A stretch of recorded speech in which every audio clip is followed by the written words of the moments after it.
Hey everybody, Jake Reichbart here. Today I'm going to share with you a lengthy lesson excerpt.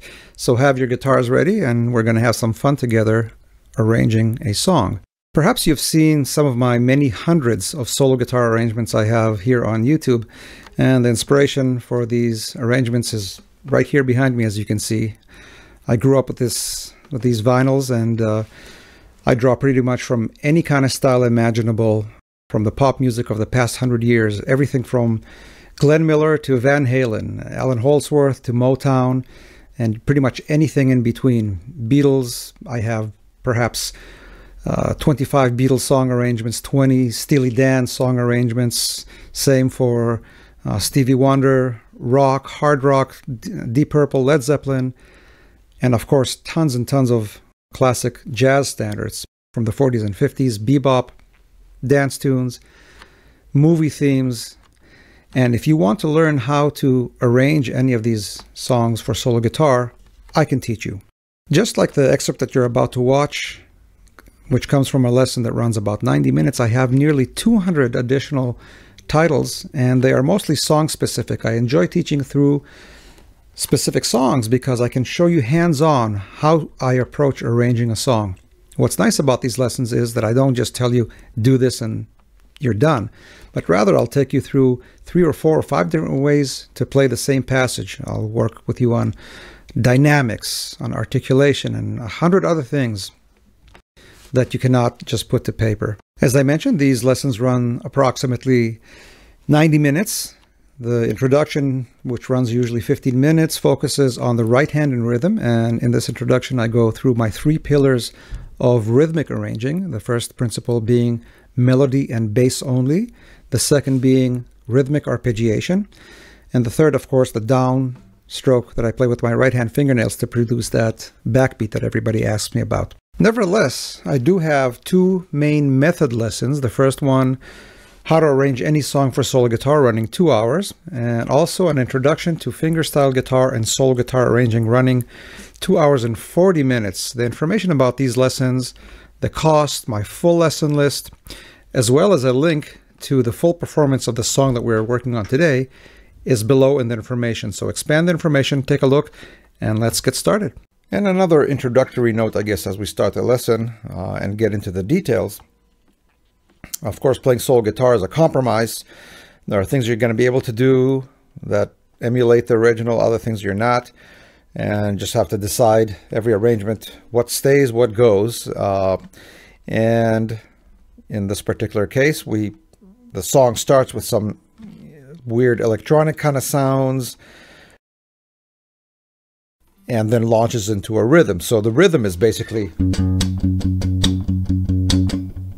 And that's an introduction you can do right there without any kind of chord. And by the way, this is the technique that I mentioned before. So you can hear the downstroke with the backbeat on the 2 and 4. 1, 2, 3, 4. So that's one way to do it. I decided to pick out this beautiful voicing because another element of solo guitar is that, yes, we are trying to capture the essence of a song, but we are also guitar players, and what we want to try to do is highlight advantages or beauty of our particular chosen instrument, in this case the guitar, of course. And I just love this because it's a beautiful open sound with some fretted notes, and I use this as kind of the introduction, and I use it sometimes during the arrangement itself. So what have we got here? It's kind of an F sharp minor 11. So F sharp at the bottom on the 6th string, 2nd fret. Along with it, an E on the 4th string, A on the 3rd string, open B, and open E. So we have 5 playable notes. So I may include the pinky in this one.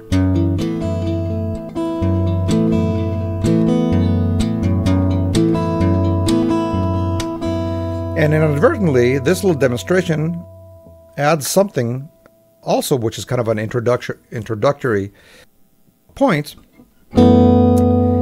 If you consider that the bass notes are played on strong beats like the 1 and 3, 1, 2, 3, 4, 1, 2. If you consider then that the downstroke is played on the 2 and 4, the backbeat, and then all these arpeggiated notes can be viewed as what the drummer would play on the hi-hat. So we have a complete drum kit. Think about the bass drum as being the bass notes, the snare drum as being the downstroke, and the arpeggiated notes being the hi-hat or the ride cymbal. And listen to this and try to imagine in your head that the drummer is playing this.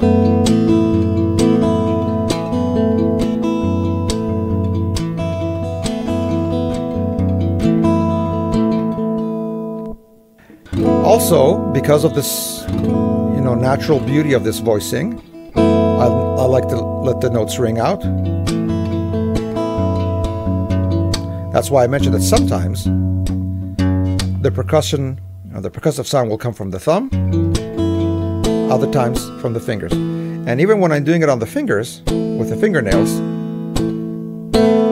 I'm not stopping them from ringing. I'm hitting them and they keep ringing. So that's my introduction. Just playing this. And I'm doing this at a tempo now that's slower than the original or slower than the video. Again, just so we can kind of actually learn what we're doing here. And when I'm ready, I go into the first riff. So I play this chord as long as I feel like it. And then I play the first riff.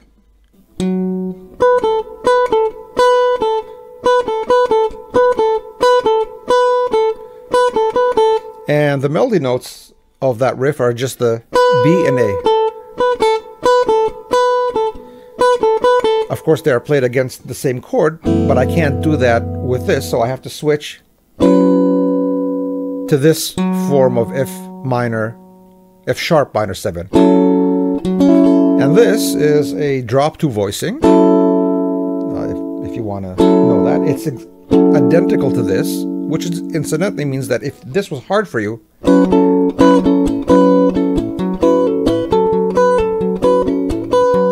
you can also do it here.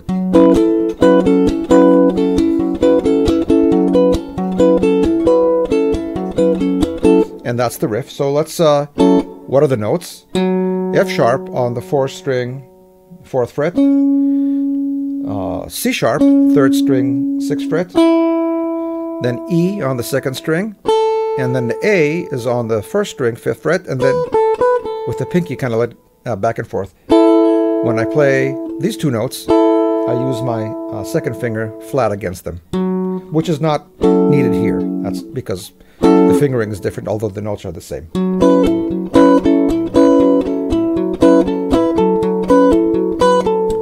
You can see I'm doing the same thing, playing the bass notes, and on the 1 and 3 as much as possible, and then the downstroke is on the 2 and 4. I wish I had this lower F sharp note. I don't. Got to go with what I got.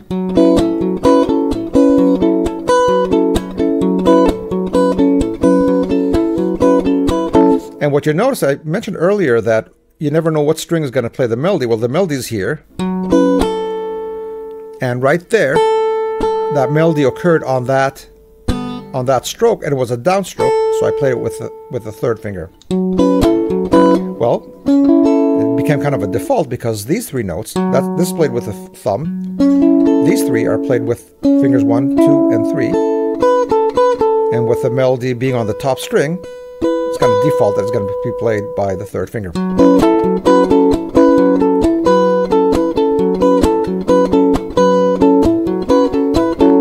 And again, you can do it here as well. I find it too far from here.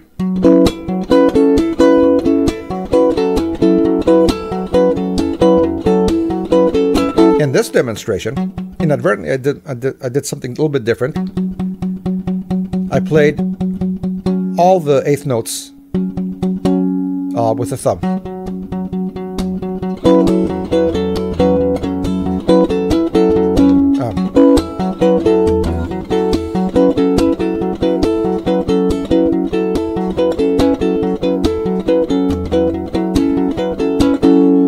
If you wanted that effect.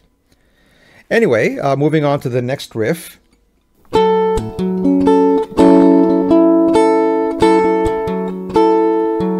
And this riff has 3 melody notes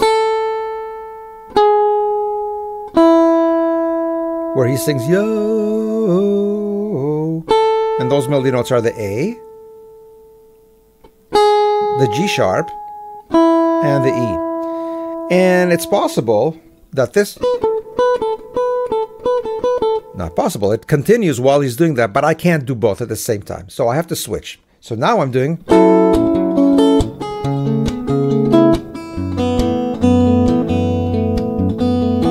although when I get here, I'm able a little bit to hint this motion just because I got lucky and these 2 notes happen to sit right under my fingers here when I play this chord. And those are the B and A. In this case, they are played on separate strings, so there's nothing to do with the left hand, but just to pluck them out. But I can only play those in that position when I get there. So up until that point, I got this. So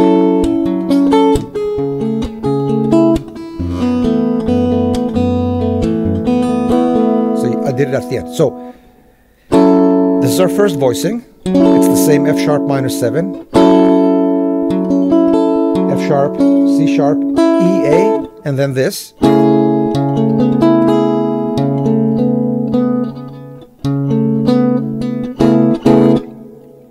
Which is another kind of voicing for F sharp, but with the 5 in the bass. That was not something that I chose. I needed something with this. I could have done. Doesn't sound as cool. This sounded cooler to me. It still has the 4th in it. So what is this voicing finally? 5-note voicing. It's on the 4th fret. I have C sharp at the bottom. I have the A on the 4th-string 7th fret, and that's my 3, minor 3rd. So that's the 5. That's the minor 3rd. Also, the B, which is my 11, my 4.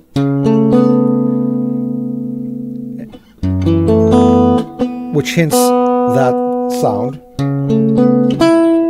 I have E here, which is the 7th of the chord, and the 9th here, and that's my melody note. So,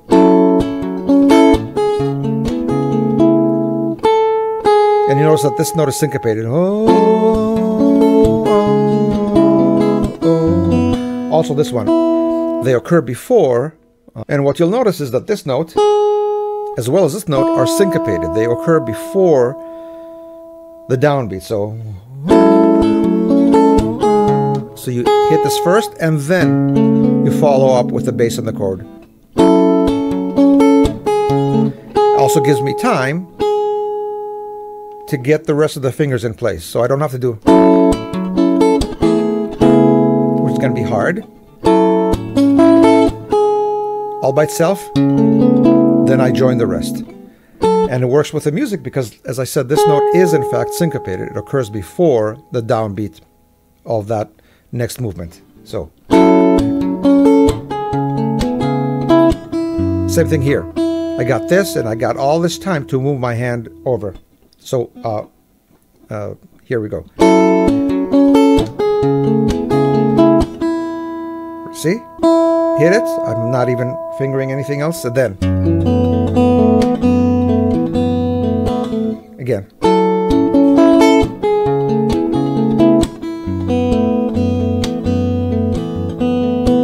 And this is kind of a, you know, a proper technique, a proper guitar secret for this kind of style. You know, you have one, it's hard to get sometimes from one fingering to the another when all the fingers have to grab one shape and then they have to grab another shape. And oftentimes you don't need that. You find those little, you know, in between the kind of the cracks, you know, you find a place where you can get to the one note where you need to at that moment, but nothing else happens. And then you have time to get to settle down on all the other fingers.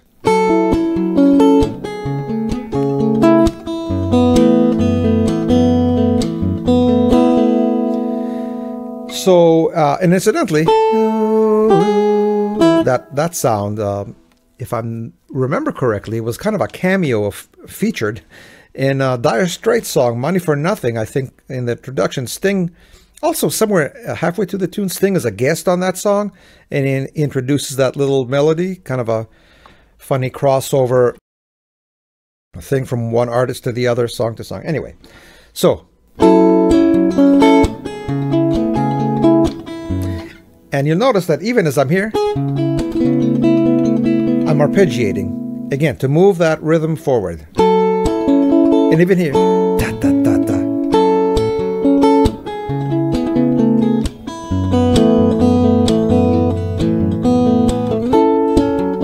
Twice. And now, towards the end of this measure, I play these two intervals.